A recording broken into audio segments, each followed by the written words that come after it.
का हमारा टॉपिक है, क्या है? भाज्य या यौगिक संख्या किसे कहते हैं? कल हम लोग सीखे थे अभाज्य संख्या। अभाज्य संख्या जो एक और स्वयं को छोड़कर अन्य किसी संख्या से विभाजित न हो, ठीक है? या वैसी संख्या जिसके दो गुणनखंड हो, उसे हम अभाज्य संख्या बोलेंगे। आज हमारा है भाज्य संख्या। तो भाज्य संख्या किसे कहते हैं जान लेंगे।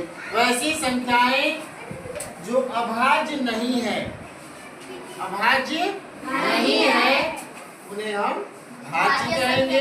या बोल सकते हैं ऐसी संख्याएं जिसके दो से ज्यादा गुणनखंड हो, जिसके दो से ज्यादा गुणनखंड हो, उसे हम कहेंगे भाज्य संख्या।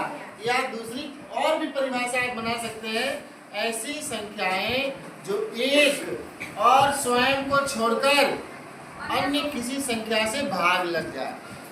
ऐसी संख्या जिसमें एक और स्वयं को छोड़कर अन्य किसी संख्या से भाग लग जाए, वो क्या है? हमारा भाज्य संख्या है। इसका एक परिभाषा हुआ, जिस संख्या के दो से अधिक गुणनखंड हो, दो से अधिक गुणनखंड हो, अधिक गुणनखंड हो, उसे क्या कहेंगे? भाज्य या यौगिक संख्या कहेंगे। और या फिर बोलेंगे जो एक और स्वयं को छोड़कर, एक और स्वयं को छोड़कर क्या हो? एक और स्वयं को छोड़कर अन्य किसी संख्या से क्या हो जाए? विभाजित हो, कट जाए, उसे क्या कहेंगे? भाज्य संख्या। तो सबसे पहले शुरू करते हैं हम लोग। कौन होगा हमारा पहला सबसे छोटा भाज्य संख्या? एक क्या होता है? एक न तो भाज्य है न अभाज्य है, और दो अभाज्य, तीन अभाज्य।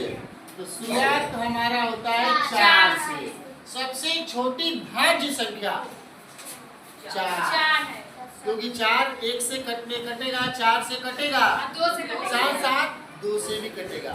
इसीलिए सबसे छोटी भाज्य संख्या 4। 4 के बाद 6 के बाद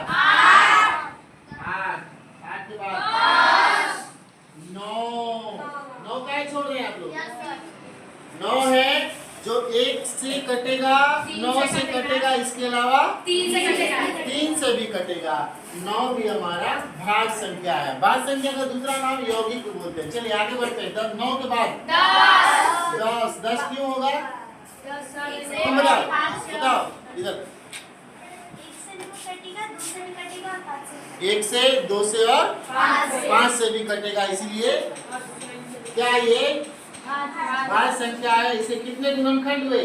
3।